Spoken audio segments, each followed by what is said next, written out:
아멘. 네, 오늘 이사야 43장 14절에 21절 말씀으로 새 일을 행하신 하나님이란 제목으로 말씀 전거하겠습니다. 말씀 전거할 때 큰 은혜 있기를 간절히 축원합니다. 지금은 거의 쓰지 않고 있습니다만은 신장로라는 말이 있었습니다. 아마 옛 추억이 떠오르는 그런 말이죠. 자동차가 다닐 수 있을 정도로 크게 만들어진 세 길을 신장로라고 하는데요. 우리 전주에도 보면은 전군도로가 있죠.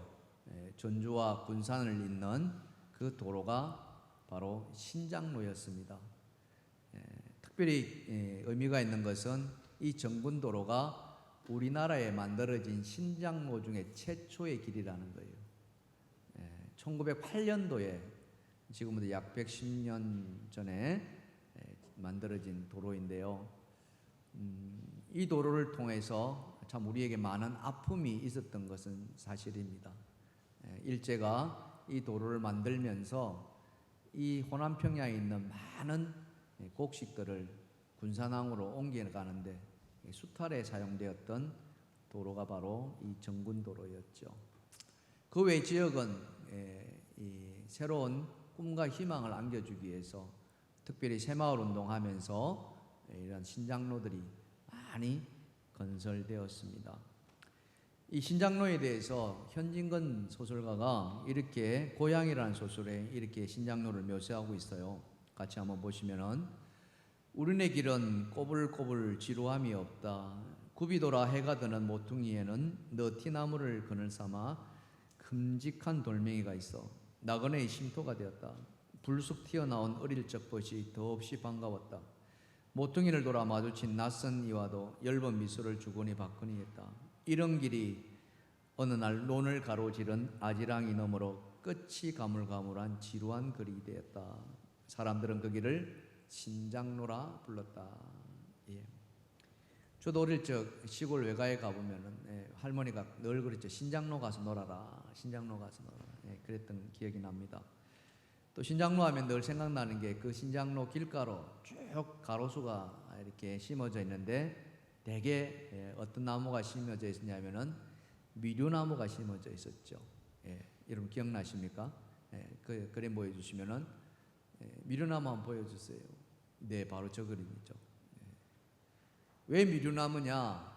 저게 버드나무인데 저 미류나무의 원산지가 미국이랍니다. 그래서 미국에서 들어왔다 해서 미류, 미국의 미자하고 버들류자를 써서 미류나무다 이렇게 얘기하는데 저 미류나무와 관련된 동요가 있지 않습니까? 여러분 혹시 아십니까? 미류나무 꼭대기에 조각구름 걸려있네. 솔바람이 몰고 와서 살짝 걸쳐놓고 갔어요. 생각나십니까? 이게 미류나무 노래입니다. 신장로에 늘 있었던 그 미류나무, 그 미류나무를 보면서 우리 옛 추억이 떠올려지죠. 이 신장로의 순 우리말은 새 길입니다. 새로운 넓은 길, 큰 길이 바로 신장로이죠. 그래서 이 새 길은 사람들에게 늘 꿈과 희망이 되어 주었습니다. 오늘 본문에서도 하나님께서는 이 새 길을 내어 주시겠다 하시면서 유다 백성들에게 꿈과 희망을 전해주고 계십니다. 나라를 잃고 희망이 잃은 유다 백성들, 그들이 지금 포로지에 가 있습니다. 절망하고 좌절하는 그들에게 하나님은 희망의 메시지를 그들에게 안겨주고 있습니다. 오늘 저와 여러분이 그 하나님께서 전해준 그 희망의 메시지가 무엇인지 좀 함께 은혜를 나눠보려고 합니다. 자, 첫 번째 하나님께 주신 메시지는 무엇일까요? 자, 다 같이 한번 읽어봅시다. 시작. 하나님께서 바벨론을 심판하신다. 사실 유다가 이 바벨론에 의해서 망했습니다. 하나님께서 이 바벨론을 들어가지고 유다를 멸망시켜 버려요. 그랬던 바벨론을 이제는 하나님께서 심판하시겠다는 거예요. 오늘 본문은 이렇게 시작합니다. 본문 14절이죠. 다 같이 시작. 너희의 구속자여 이스라엘의 거룩한 이가 여호와가 말하노라. 너희를 위하여 내가 바벨론에 사람을 보내어 모든 갈대아 사람에게 자기들이 연락하던 배를 타고 도망하여 내려가게 하리라. 자, 여기 보시면은 모든 갈대아 사람들에게 자기들이 연락하던, 연락이라는 건 절기던 거예요. 절기던 배를 타고 어떻게 해요? 도망하게 가게 했다. 이게 곧 말하면 심판한다는 그런 의미죠. 이 신흥 제국 바벨론이 유다를 멸망할 때가 BC 587년이었습니다. 유다를 침공에 들어와 가지고 정말 순식간에 예루살렘을 무너뜨립니다. 예루살렘 성을 불태우고 성전도 불태워버리죠. 그리고는 수많은 사람들을 포로로 끌어갑니다.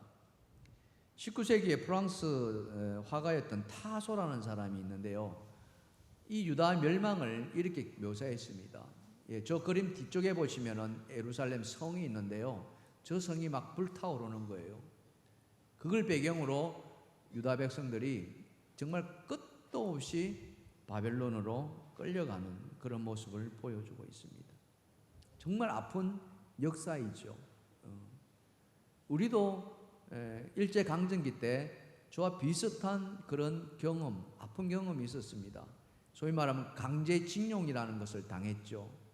1930년대 후반에 일제가 이 대동아 전쟁을 일으키고 2차 대전에 참여함으로 말미암아 수많은 전쟁 물자가 필요해서 그 물자 생산하는데 또는 탄을 캐는데 우리나라 조선 사람들을 무수히 많은 사람들을 끌고 갔습니다. 통계 안 되면은 그때 우리 조선 땅에 약 2,500만 명 정도가 살고 있었는데 그 2,500만 명 중에 약 10분의 1, 250만 명 이상이 이 강제징용에 끌려갔다고 그렇게 이야기하고 있습니다. 수년 전에 영화 군함도라는 게 있습니다. 이 군함도의 영화가 배경이 된 게 바로 이 강제징용 아닙니까? 그들의 삶을 보면은 영화에서도 잘 나타나 있습니다만은 말 그대로 너무 처참했고 너무 비참했습니다. 생지옥이 따라 없었던 거죠. 그들의 삶은 무너질 대로 무너졌고 그들의 희망은 완전히 사라진 그런 모습이 가득했던 거죠.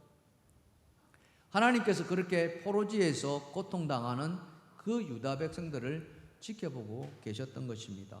그리고 절망하는 그들에게 하나님은 작은 희망의 불씨를 안겨줍니다. 희망의 빛을 비춰주게 되죠. 그 희망이 뭐냐? 조금 전에 읽었던 바로 그 말씀이에요. 이 갈대아 사람들을 망하게 하겠다는 거예요. 심판하겠다는 거예요.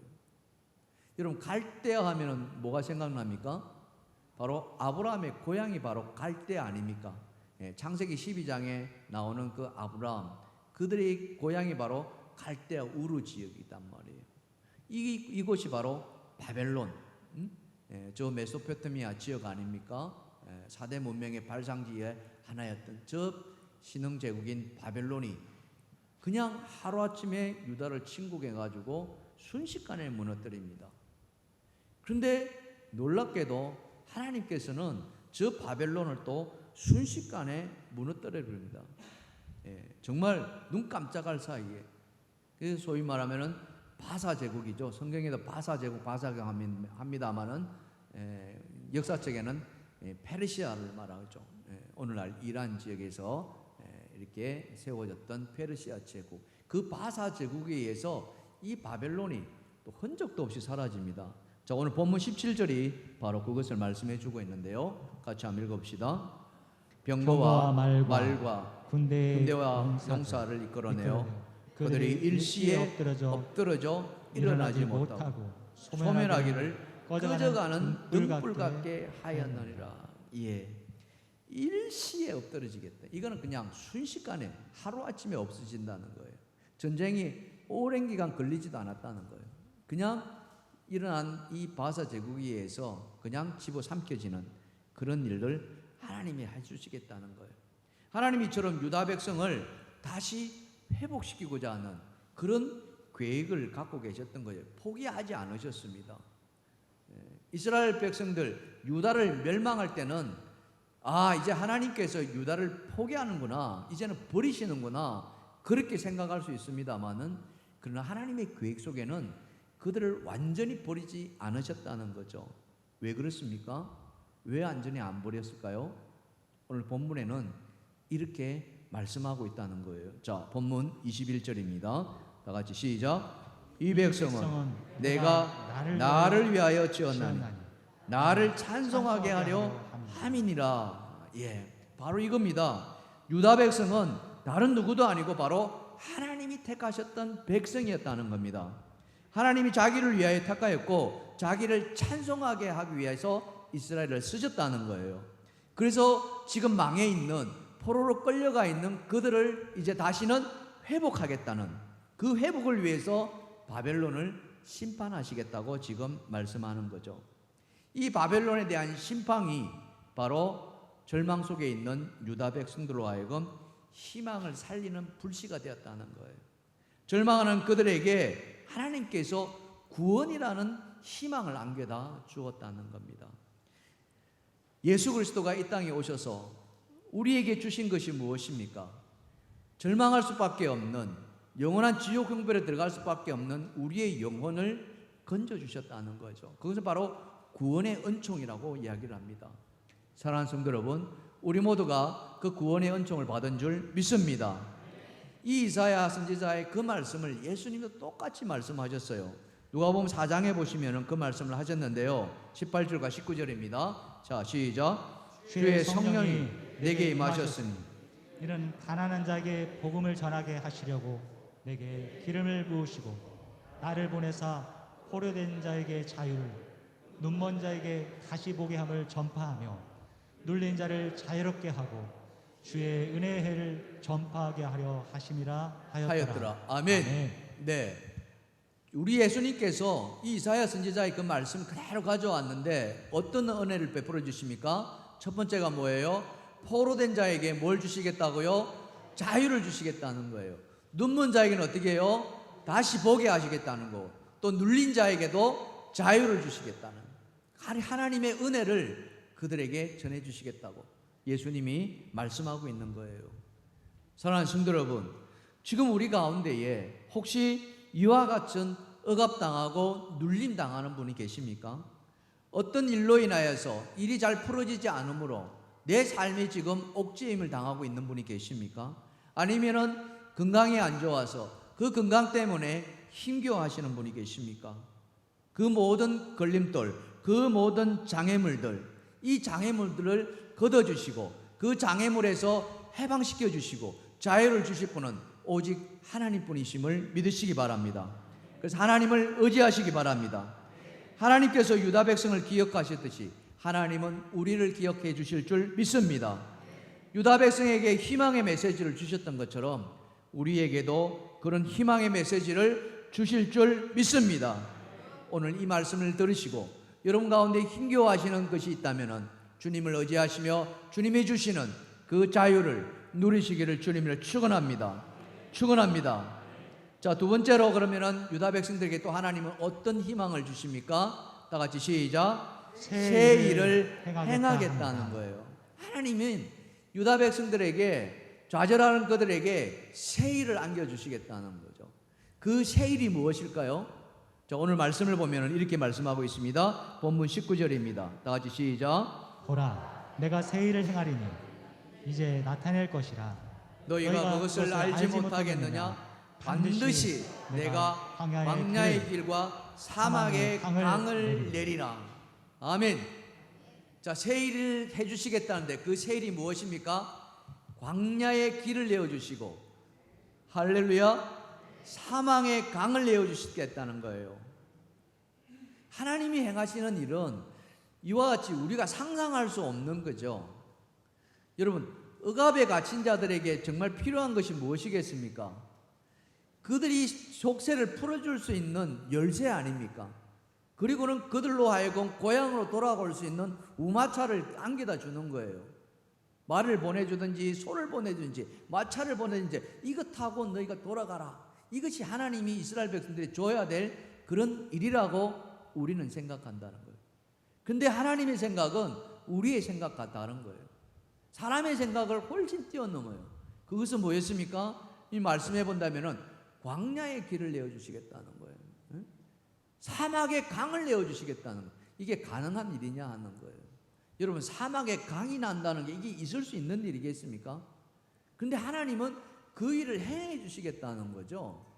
그러면서 당신을 가리켜서 뭐라고 말씀하시느냐? 자, 본문 14절입니다. 15절 이렇게 말씀하세요. 시작. 너희의 구속자여 이스라엘의 거룩한 님 여호와가 말하노라. 나는 여호와 너희의 거룩한 이요 이스라엘의 창조자요 너희의 왕이니라. 아멘. 너희의 구속자요. 이 구속자라는 게 무엇을 말합니까?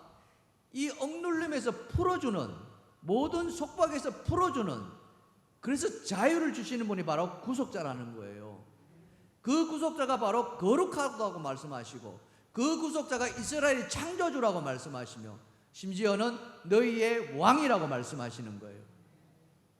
할렐루야. 여러분, 왕보다 높은 자가 있습니까? 왕보다 뛰어난 자가 있습니까? 왕보다 힘이 있는 자가 있습니까? 하나님이 그러신 분이라는 거예요. 그러니 염려하지 말라는 이야기합니다. 사람의 생각으로 가늠하지 말라는 거예요. 그래서 그 포로에서 정말 절규하는, 희망을 잃고 절망하는 그들에게 하나님은 희망의 빛을 내주시는 거예요. 보라, 내가 새 일을 행하겠다. 보라, 내가 새 일을 행하겠다. 할렐루야. 우리 예수님께서 이 땅에 오셔서 하신 일이 바로 그런 일이에요. 예수님이 오셨을 때 이 유다는 로마의 식민지, 우리처럼 식민 지배를 받고 있었습니다. 그래서 많은 물자들이 로마로 향했습니다. 그러니 거기에 있는 백성들은 당연히 헐벗고 굶주릴 수밖에 없겠죠. 가난한 자들은 정말 한 끼 한 끼 먹고 사는 것이 절박할 정도였습니다. 그런 가난한 곳에 병자들이 생겨납니다. 전염병이 돌고요, 막 문둥병이 창궐하고요, 심지어는 귀신 들린 자들까지도 막 나타납니다. 그러면 그들이 고칠 수 있느냐? 고칠 수 있는 여력이 없는 거예요. 먹고 살기도 급급한데. 그랬던 곳에 예수님이 찾아오시잖아요. 예수님이 찾아오셔서 이 병든 자를 하나님의 능력으로 다 치유해 주십니다. 귀신 들린 자에게서 그들을 안에서 귀신을 다 쫓아내 주세요. 그러니 예수님을 본 그들이 얼마나 이게 뭐라고 할까요? 적절한 단어가 생각이 안 나네. 이 뭐라고 하나, 이 BTS가 몰려가면 어떻게 합니까? 사람들이 인기 있는 스타들이 몰려가면 난리를 뜨잖아요. 엊그제 뉴스에 보니까 이 BTS가 부산에서 공연을 한다는데 10만 명이 모인다는 거예요. 그래서 저 일광이라는 그 바닷가에서 이렇게 공연을 하기로 했는데 너무 사람들이 많이 몰릴 걸 우려해가지고 공연장을 옮겼다 그러죠. 10만 명이라고 예상합니다만 그 숫자가 뭐 어마어마하게 올 거예요.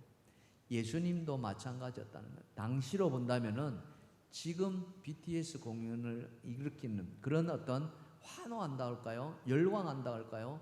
사람들이 그렇게 예수님을 쫓아다녔다는 거예요. 엄청나죠? 여러분, 지난 수요일 날 나오신 분들은 함께 말씀을 나누셨습니다만은 그 마가복음 2장에서 예수님께서 병자 고치는 이야기를 하십니다. 이 가버나움에 들어가신 예수님께서 그 한 집에 들어가셔서 말씀을 이렇게 도를 전하셨는데 그때 사람들이 막 엄청나게 몰려온 거예요. 완전히 집을 뺑 둘러싸버려.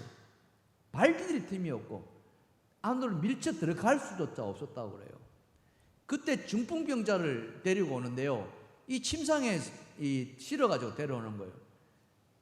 얼마나 힘들었으면 침상에 실려왔겠습니까?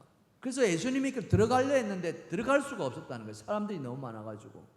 그래서 어떻게 했냐? 지붕을 뜯어다가 그 침상을 달아내렸다, 이럴 정도였다는 거죠. 그처럼 예수님이 찾아오시는 그곳마다 사람들은 희망의 빛을 보았다는 거예요. 아, 예수님을 만나면 이제 고칠 수 있구나. 예수님을 만나면 귀신을 쫓아낼 수 있구나. 나에게 희망의 빛이 찾아왔구나. 그들은 간절히 기다렸다는 거예요. 그래서 예수님이 오기만 하면은, 오시기만 한다면은 나는 만나리라. 그들의 소망이 바로 그 안에 있었다는 거죠. 지금 우리에게도 주님은 여전히 희망의 빛이 되어주시는 줄 믿습니다. 믿는 자에게 우리 주님은 반드시 희망을 안겨주시리라 믿습니다. 지금 본문에 포로가 된 유다 백성들이 바로 그랬다는 거예요. 그들의 미래는 없었습니다. 끝도 보이지 않는 절망 그 자체였죠. 그런데 하나님께서 그들에게 찾아가셔서 보라, 내가 새 일을 행할 것이다. 보라, 내가 새 일을 행할 것이다. 여러분, 이 말만 들어도 가슴이 벅차지 않겠습니까? 이 말만 들어도 기쁨이 생기지 않겠습니까? 사랑하는 성도 여러분, 우리 삶 가운데는 때로는 이와 같이 낙심하고 절망스러운 그런 일들이 생겨날 수 있습니다. 우리라고 예외가 아닙니다. 우리 믿는 자들에게도 엄청난 힘겨운 일들이 찾아온다는 거예요. 근데 중요한 것은 바로 이거예요. 하나님이 유다 백성들을 포기하지 않았다는 거죠. 하나님이 유다 백성들을 잊어버리지 않았다는 거예요. 기억하셨다는 거죠. 그리고는 찾아가셔서 약속해 주셨다는 거죠. 그 약속은 다른 것이 아니라 그들에게 희망이 되어주는, 내가 새 일을 행할 것이고 내가 너희들을 붙잡고 있는 그 바벨론을 망하게 하겠다는 것이죠. 오늘 그 하나님께서 우리에게 동일하게 말씀해 주시리라 믿습니다. 너의 광야와 같은 인생 여정에 내가 새 일을 행하겠다고 하나님 말씀해 주시는 줄 믿습니다.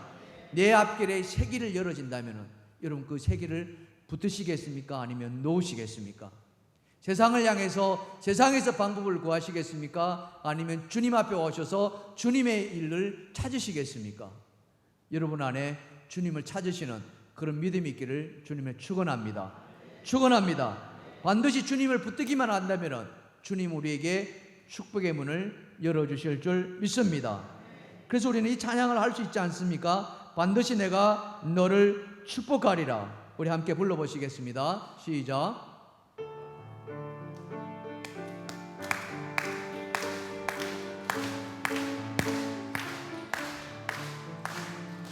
반드시 내가 너를 축복하리라. 반드시 내가 너를 들어서리라. 천지는 변해도 나의 약속은 영원히 변치 않으리. 두려워 말라. 강하고 담대하라. 낙심하며 실망치 말라. 낙심하며 실망치 말라. 실망치 말라. 내 소원 이루는 날 속히 오리니 내게 영광 돌리리. 영광의 그날이 속히 오리니 내게 찬양하리라. 할렐루야. 할렐루야. 하나님 반드시 우리를 축복해 주시리라 믿습니다. 그 약속의 말씀을 믿고 여러분 견디시길 바랍니다. 절대 좌절하지 마시기 바랍니다. 포기하지 마시기 바랍니다. 하나님 우리를 지켜주실 줄 믿습니다. 우리 옆에 분 쳐다보시고 이렇게 말씀합시다. 하나님께서 반드시 새 일을 행하실 것입니다. 하나님 우리의 희망이 되십니다. 하나님을 의지하십시다. 할렐루야. 그런 저와 여러분 되시기를 주님의 축복합니다. 자, 그렇다면 마지막 세 번째로 하나님께서 어떻게 새 일을 행하실까 하는 거예요. 자, 같이 한번 읽어봅시다. 시작. 하나님이 직접 앞서가서 일하신다.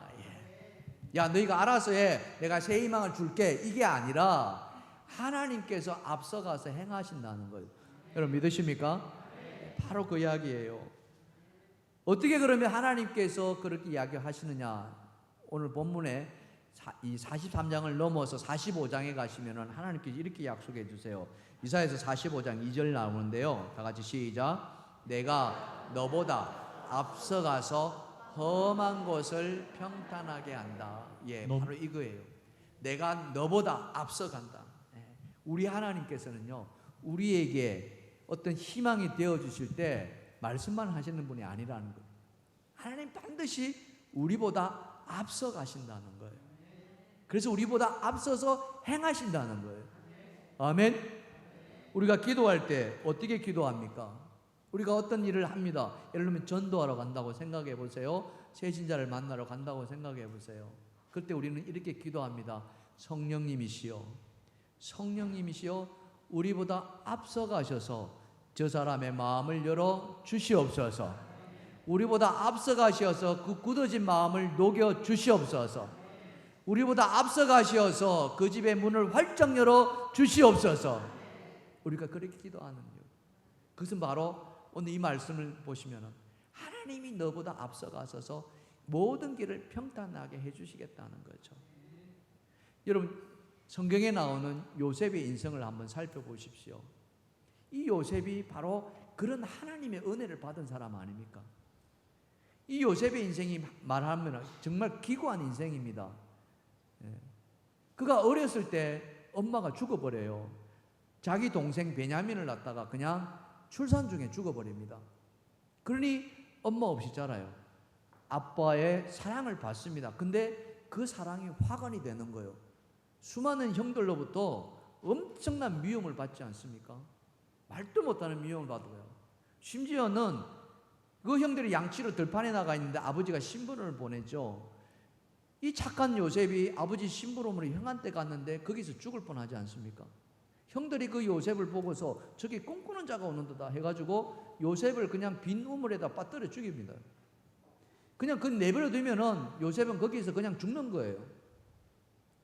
근데 하나님 거기서 죽입니까? 안 죽여요. 조금 전까지 요셉을 함께 던져 넣었던 그 형들 중 두 사람을 마음을 감동시켜요. 그리고는 야, 여기 죽이면 안 되지 않냐? 아버지가 너무 슬퍼하니까 우리 살려는 두자. 이렇게 기가 막히죠. 그리고는 요셉을 꺼냅니다. 그 우물에서. 그리고는 지나가는 이스마엘 상인에게 팔아버리죠. 노예로 끌려갑니다. 죽음의 길이나 마찬가지죠. 근데 이 요셉이 팔려가가지고 죽나요? 안 죽어요. 하나님 누구를 예비해 두세요? 시위대장, 바로의 시위대장 보디발을 예비해 두십니다. 근데 이 보디발이 이 요셉을 신임하는 거예요. 노예였지만은 엄청난 신임을 하고 모든 걸 그 안에 다 맡겨버립니다. 그래서 이 요셉이 그 보디발의 집에서 가정 총무로 지내요. 또 완전히 인생이 반전이 되는 거죠. 그렇게 살아났나 싶은데 또 어떤 일이 찾아옵니까?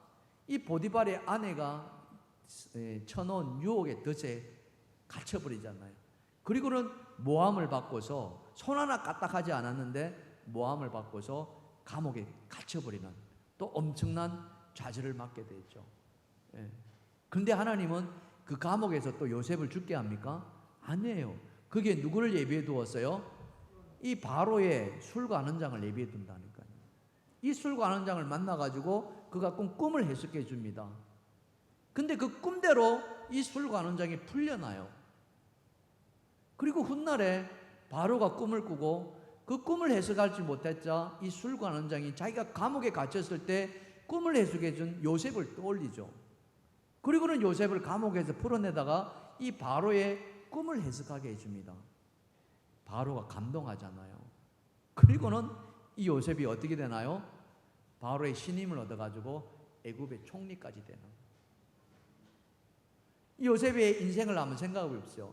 죽음의 고국을 들어갔다가 또 살림당하고 노예로 팔려갔다가 신임받고 감옥에 갇히고 이런 수도 없는 우여곡절 속에서도 하나님이 그를 포기하지 아니하시고 하나님이 항상 그가 좌절할 때에 앞서가시고 계획해 놓으시고 준비해 두시고 살려 두신다는 거예요. 믿으시면 아멘 합시다. 믿으시면 아멘 합시다. 바로 이것이 하나님의 축복이라는 거예요. 하나님이 택한 자들은, 하나님을 믿고 하나님을 의지하는 자들은 절대 하나님이 그를 내려놓지 않는다는 거예요. 반드시 때가 옵니다. 여러분 그거 견디셔야 됩니다. 저희도 마찬가지였어요. 저도 정말 하나님만 바라보고 목회를 해나갔습니다. 그래서 정말 첫 목회지에서 한 10년 가까이 목회를 하고서 그보다 좀 더 나은 교회로 갔습니다. 정말 은혜로 갔죠. 정말 제 힘 하나 안 들이고 그냥 청빙받아 갔어요. 그래서 그곳에 잘했는데 그냥 복병 만난 거예요. 그냥 태클 걸고요, 그냥 넘어뜨리고요, 모함하고요. 뭐 앞이 하나도 안 보였어요. 그게 2016년도 그 여름 때부터 바로 이때면 8월달 지났네요. 9월이 이때부터 시작된 저의 고난이 17년, 18년, 19년, 20년, 2021년인가요? 21년 무려 5년을 힘겨운 고난 가운데 하나님 나를 연단시켰어요. 정말 그 5년 동안은 힘겨운 시간이었습니다. 그러나 포기하지 않았다는 거예요. 끝까지 붙들었다는 거예요. 하나님 말씀 붙들었습니다. 하나님까지 기다렸습니다. 그랬더니 하나님께서 이 동일교회를 예비해 주신 줄 믿습니다. 그래서 여러분 만난 거예요. 여러분 이런 분이 바로 하나님이십니다. 내가 지금 당하는 이 고난이 지금 당장 해결해야 될 것 같다는 절박함이 있을 겁니다. 그러나 하나님은 하나님이 때가 있다는 거죠. 그때까지 여러분 견디시기 바랍니다. 그러면 반드시 하나님은 그 어려움 속에서도 우리가 생각하지 못했던 새로운 방법으로 우리에게 길을 열어주시리라 믿습니다. 오늘 포로지에서 유다 백성들에게 바로 그 이야기를 해주시는 거예요. 자, 오늘 본문 19절과 20절입니다. 다 같이 한번 읽어봅시다. 시작. 보라, 내가 새 일을 행하리니 이제 나타낼 것이라. 너희가 그것을 알지 못하겠느냐. 반드시 내가 광야의 길을 사막의 강을 내리니 장차 들짐승도 곧 성냥이와 타조도 나를 존경할 것은 내가 광야의 물을 사막의 강들을 내어 내 백성 내가 택한 자에게 마시게 할 것이니라. 아멘. 지금 그들이 광야에 있단 말이에요. 지금 그들이 사막에 있단 말입니다. 그 광야에 하나님 물을 내어주시겠다는 거예요. 그 사막에 강을 내어주시겠다는 거예요. 그래서 그 강물을 마시고 살게 해주시겠다는 게 바로 하나님이시라는 거예요. 여러분 그 하나님을 의지하시길 바랍니다. 그 하나님을 믿으시기 바랍니다. 여러분 삶을 들이십시오. 그러면 반드시 하나님은 그 강물을 마시게 해주신다. 여러분 찬송가 526장에 보면은요, 여러분 찬송가 526장 한번 펴보시고 같이 한번 찬송 한번 불러볼까요? 반주 되겠습니까? 526장. 목마른 자들아 다 이리 오라.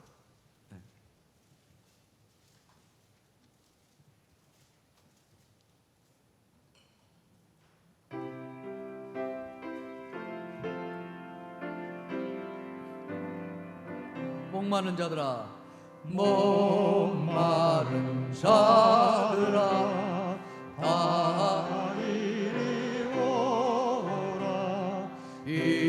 이곳에 좋은 샘 흐르도다. 애쓰고 애씀이 없을지라도 예샘에 오면 다 마시겠네. 2절 예샘의 솟는물 강같이 흘러 온 천하 만국에 다 통하네.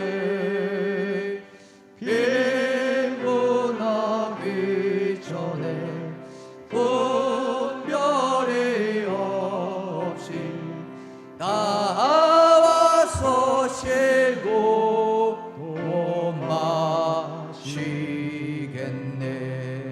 목마른 자들아 다 오라시는 거예요. 빈부나 기천이 상관없다는 거예요. 누구든지 주님 앞에 와서 주님이 공급해 주신 그 물을 마신다면은 우리 주님은 그 배에서 생수의 강을 흘러넘쳐서 마시게 해주신다고 말씀하시지 않습니까? 자, 요한복음 7장 37절입니다. 다 같이 시작. 예수께서 서서 외쳐 이르시되 누구든지 목마르거든 내게로 와서 마시라. 나를 믿는 자는 성경의 이름같이 그 배에서 생수의 강이 흘러나오리라. 아멘. 네, 우리 주님에게는 우리가 상상하지 못하는 그런 생수의 강이 있다는 사실이에요. 우리의 상상, 우리의 생각, 우리의 일생, 우리의 경험, 그걸로 여러분 판단하지 마시기 바랍니다. 주님은 우리가 알지 못하는 그런 놀라운 일들로 우리에게 채워주실 줄 믿습니다. 이것만이 아니에요. 이미 이스라엘 백성들에게는 하나님이 그와 같은 생수를 공급해 주셨다는 거예요. 여러분, 이스라엘 백성들이 출애굽하고 나오는 광야의 여정 가운데 그들이 경험한 하나님을 한번 생각해 보세요. 물이 없어가지고 목말라 죽겠다 할 때에 하나님이 그들에게 무엇을 해주셨습니까?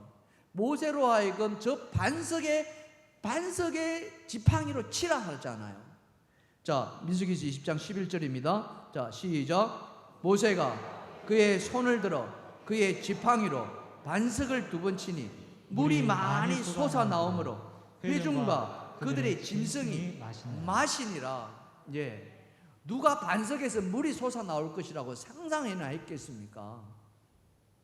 목말라 죽는다고 그 광야에서 아우성 치는 그때에 하나님 모세를 들어서 그 반석을 치라 그랬더니 그 반석이 갈라지면서 물이 솟아나오. 이런 분이 바로 하나님이시라는 거예요. 여러분, 그 하나님을 어떻게 믿으시겠습니까? 여러분, 마음을 다하고 뜻을 다하고 힘을 다하여서 하나님을 사랑하시고 하나님을 의지하시길 바랍니다. 그 하나님께서 지금 이 포로지에서 절망하는 그 유다 백성들에게 물을 주시겠다는 거예요. 이것이 바로 그들에게 행하시는 하나님의 기쁜 뜻이라는 것입니다. 사랑하는 성도 여러분, 라틴어 속담에 보면은요, 이런 말이 있대요. 모든 사람의 가슴에는 눈물이 있다. 눈물이 있다. 그렇습니다. 우리 모두에게는 눈물이 있습니다. 슬픔을 당하거나 아픔을, 흐르는 눈물도 있고 속으로 흐르는 눈물도 있습니다. 더더군다나 광야의 길을 가고 있는 사람이라면 그 눈물은 마르지 않겠죠. 하지만 하나님은 그 눈물을 아신다는 거예요. 그 눈물을 기억하신다는 거예요. 그리고는 때를 따라서 우로를 주셨던 것처럼 가장 좋은 때에 하나님은 하나님의 방법대로 우리 길을 열어주시고 그 눈물을 닦아주시는 거예요. 그리고는 우리를 소생시켜 주시는 거예요. 우리의 눈으로 바라보면 지금 내 앞은 캄캄합니다. 지금 내 앞은 보이는 게 없어요. 되는 일이 없습니다. 꼬이기만 합니다. 요셉의 인생이 그렇지 않습니까? 저도 마찬가지였어요. 정말 제가 아는 사람들에게 이와 같은 사정을 알리지도 못하고 혼자서 그냥 참아냈습니다. 제 고향에 있는 형제들에게도 걱정할까 봐 그냥 인내했습니다. 그런 눈물을 하나님은 기억하셨더라는 거예요. 그래서 내가 이번이 진짜 마지막이 되겠습니다. 그때에 하나님은 구원의 밧줄을 던져주시더라는 거예요. 정말 사랑하는 성도 여러분, 여러분 삶 속에서 그럴 수도 있을 것입니다. 아니, 지금 그와 같은 아픔을 겪으실 분도 계실 겁니다. 여러분 중에 그와 같은 분들이 계실 거예요. 그럴 때 여러분 이 말씀을 기억하시기 바랍니다. 갈라디아서 6장 9절 말씀인데요. 선을 행하되 낙심하지 말지니 포기하지 아니하면 때가 이르매 거두리라. 우리 한번 따라해 보시겠습니까? 선을 행하되 낙심하지 말지니 포기하지 아니하면 때가 이르매 거두리라. 거두리라. 거두리라. 믿으십니까? 이 약속의 말씀 붙드시기 바랍니다. 하나님 약속의 말씀을 붙드는 자에게 신실하게 그 약속을 이행해 주시리라 믿습니다. 믿지 않으면 소용없어요. 그러나 그 약속의 말씀, 오직 말씀, 그 말씀을 믿는 자에게 하나님 길을 열어주시리라 믿습니다. 이제 우리 9월이 되었어요. 이 9월에 우리는 새 일을 행하려고 합니다. 하나님이 허락하신 새 비전센터를 건축하는 그 일들을 행하려고 합니다. 우리의 앞은 보이지 않을 수도 있습니다. 사랑하는 성도 여러분, 그러나 하나님의 약속을 믿으시길 바랍니다. 우리에게 보여주실 그 신실하신 하나님을 의지하시길 바랍니다. 단 한 사람도 낙오하지 마시고 좌절하지 마시고 포기하지 마시기 바랍니다. 하나님의 그 약속을 붙들고 나아가시는 저와 여러분 되시길 주님을 축원합니다. 축원합니다. 이번 주에는 추석의 명절이 다가오죠. 멀리 떨어져 살던 우리 자녀들이 부모님을 찾아서 오실 것입니다. 여러분, 온 자녀들과 함께 그 추석 명절에 하나님 앞에 예배 드리십시오. 예배하십시오. 하나님은 예배하는 자를 찾는다 했습니다. 너희가 예배할 때 영과 진리로 예배하라고 말씀하지 않았습니까? 하나님을 의지하는 것은 바로 예배하는 것이에요. 여러분, 감사함으로 예배하십시오. 감사는 하나님을 감동시킵니다. 하나님이 감동되기만 하신다면 우리가 기대하지 않은 것까지도 하나님은 우리에게 안겨주시리라 믿습니다. 오늘 이 말씀을 들으신 여러분에게 이 말씀이 그런 희망이 되시기를 주님의 축원합니다. 꺼져가는 불씨라면 다시 살아나는 불씨가 되기를 주님의 축원합니다. 그래서 새해를 약속하시는 그 하나님을 믿으시면서 감사하는 마음으로 이 추석을 맞이하고 새해를 행하시는 그 하나님을 의지하시는 저와 여러분 되시기를 주님의 이름으로 축원합니다. 축원합니다. 우리 찬양 부르시면서 하나님 앞에 예물 드리겠습니다.